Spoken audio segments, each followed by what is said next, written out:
Բարև ձեզ հայրենակիցներ ջան, ուրեմն այդ մասկաներով PR-ը, որ կազմակերպել է հենց նույն Փաշինյանը,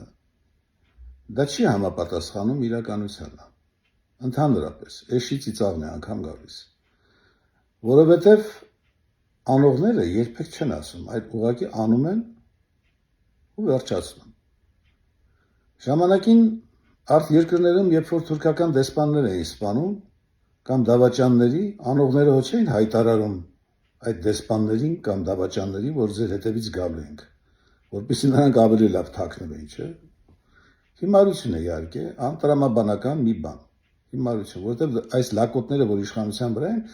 չունեն այդքան ուղեղ մտածելու, հասկանալու։ Թող ժողովուրդը լավ տեսնի, թե դրանք ինչքանով են տգետ, ինչ աստիճանի, որ կարող են նման պրիմիտիվ հասարակ ձևով փորձել շեղել ընտրությունները։ Եվ թող տեսնեն, թե ում են բերել իշխանության ժամանակին, որ այսօր փորձանք են դարձել ամբողջ հայ ժողովրդի գլխին եւ հայրենիքի գլխին նույնպես։ Ինչպես գիտեք, նախագահներին, որ մեղադրում է, թե իբր նրանք են կազմակերպել, եթե նախագահները ցանկություն ունենային նման բան կազմակերպելու, պարզ եմ ասում, եւ բոլորդ ինքներդ տրամաբանեք, շատ շուտվանից դա արած կլինեին, շատ շուտվանից, եւ ընդհանրապես ցանկացած անհատ դա կարող էր անել, եթե ինքն իր մեջ Սողոմոն Թեյլերյան արթնացնել, չկա նման բան իրոք գոյություն չունի, ինչու պետք է հենց ընտրություններից մնացել է մի քանի օր, ընտրություններից առաջ այս ամեն ինչը կազմակերպեին, նորմալ դատողության մեջ սա չի տեղավորվում, ինքներդ դատեք, հաշված օրեր են մնացել, ինչի պետք է նման բան ելնեին վախացնեին, որ ինչ։ Եվ ամենակարևորը, դուք տեսաք նրա դեմքի գոհունակությանը, ծղրտում էր եւ այլն, բայց շատ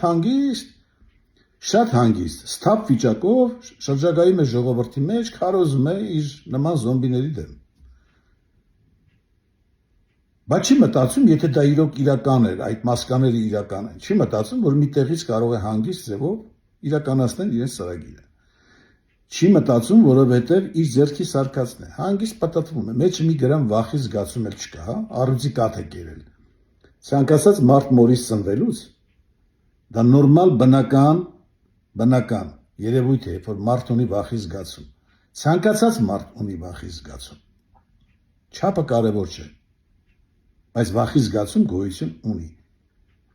Այն ինչ ինքը անում է, հենց այս վախից է անում, որովհետև մեղավոր է, հանցավոր է, դավաճան է, ինքը լավ գիտի, թե ինչեր է արել եւ ինչի համար է այս դիշովի PR-ները սարքում, որպեսզի իր տապալված, ջղջղված հեղինակությունը բարձրացնի։ Նա հայ ժողովրդին դեռ պետք է այնքանով, այո, որ նա պետք է կանգնի դատարանի առաջ եւ պատմի հատիկ, իր թիմակիցների հետ մեկտեղ, բոլորով պատմեն, թե իրենց հակահայ հոգևոր հայրերը ովքեր են, որ բերել են իրենց իշխանության ազգն ու երկիրը կործանելու համար։ Նրանք դեռ շատ բան ունեն ասելու եւ պետք է ասեն։ Եվ ոչ մեկ չպետք է խուսափի այդ պատժից։ Ամեն ինչ լավ է լինելու, ժողովուրդ ջան, չընկնեք դրա խելքին եւ այլ բաներ մտածեք, թե ինչու այսպես կազմակերպեցին, ինչի էր պետք եւ այլն, ոչ մեկ էլ դա չի կազմակերպել, ինքն է կազմակերպել իր գլխին։ Շատ հնարավոր է վաղնել մի էժանագույն մահափորձ կազմակերպի վրա, իբր մի կերպ իրան փրկեցին, որպեսզի նորից փորձի ինչ-որ ձևով իր հեղինակությունը բարձրացնել։ Նա մի նպատակ է հետապնդում, փչացնել ընտրությունները, աղավաղել, որ նայեք ինչ են ուզում անեն, անգամ մահափորձել էլ եմ ասում, կգնա մահափորձ դիշովի կկազմակերպի, որպեսզի ընտրությունները փչացնի եւ միանձնյա մնա նորից աթոռի վրա։ Նա բռնապետ է, նա դավաճան է, նա թուրքական գործակալ է, նա պետք է կանգնի հայ ժողովրդի դատի առաջ, ինչ էլ անի չի անցնելու։ Հուսով եմ ասածներս կվերլուծեք, կհասկանաք եւ այդ հիմարի, այդ խաղերին չեք տրվի, այսքանը լավ մնացեք, ամեն ինչ լավ է լինելու։